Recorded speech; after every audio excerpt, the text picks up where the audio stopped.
शीतला माता की कथा। एक बार एक राजा के इकलौते पुत्र को शीतला चेचक निकली। उसी के राज्य में एक काछी पुत्र को भी शीतला निकली हुई थी। काछी परिवार बहुत गरीब था, पर भगवती का उपासक था।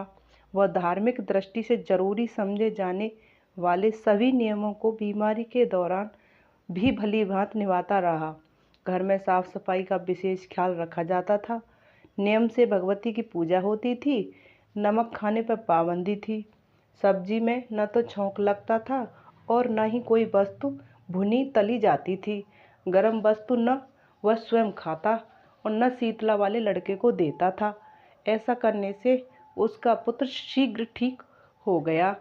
उधर जब राजा के लड़के को शीतला का प्रकोप हुआ था, तब से उसने भगवती के मंडप में सतचंडी का पाठ शुरू करवा रखा था।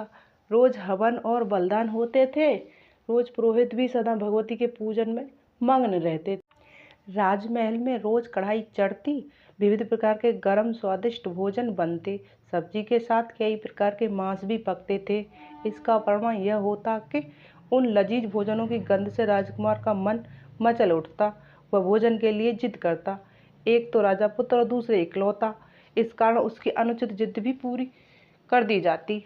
इस पर शीतला का प्रकोप घटने की वजह बढ़ने लगा। शीतला के साथ साथ उसे बड़े बड़े फोड़े भी निकलने लगे, जिनमें खुजली व जलन अधिक होती थी। शीतला की शांति के लिए राजा जितने भी उपाय करता, शीतला का प्रकोप उतना ही बढ़ता जाता, क्योंकि अज्ञानतावश राजा के यहाँ सभी कार्य उल्टे हो रहे थे। इससे राजा और अधिक परेशान हो उठा। उसकी समझ में नहीं आ रहा था कि इतना सब होने के बाद भी शीतला का प्रकोप शांत क्यों नहीं हो रहा है। एक दिन राजा के गुप्तचर ने उन्हें बताया कि काछी पुत्र को भी शीतला निकली थी, पर वह बिल्कुल ठीक हो गया। यह जानकर राजा सोच में पड़ गया कि मैं शीतला की इतनी सेवा कर रहा हूँ, पूजा व अनुष्ठान में कोई कमी नहीं, पर मेरा पुत्र अधिक रोगी होता जा रहा है, जबकि काछी पुत्र बिना सेवा पूजा के भी ठीक हो गया। इसी सोच में उसे नींद आ गई। श्वेत वस्त्र धारणी भगवती ने उसे स्वप्न में दर्शन देकर कहा, हे राजन, मैं तुम्हारी सेवा अर्चना से प्रसन्न हूँ, इसलिए आज भी तुम्हारा पुत्र जीवित है। इसके ठीक न होने का कारण यह है कि तुमने शीतला के समय पालन करने योग्य नियमों का उल्लंघन किया। तुम्हें ऐसी हालत में नमक का प्रयोग बंद करना चाहिए। नमक से रोगी के फोड़ों में खुजली होती है।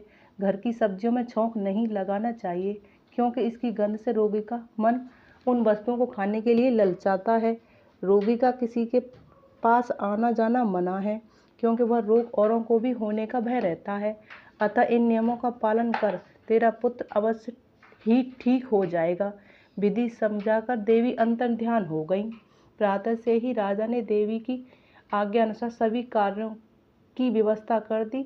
इससे राजकुमार की सेहत पर अनुकूल प्रभाव पड़ा और वह शीघ्र ही ठीक हो गया। यदि आपको हमारी ये कथा अच्छी लगी हो तो प्लीज़ चैनल को लाइक व सब्सक्राइब करें। Thank you.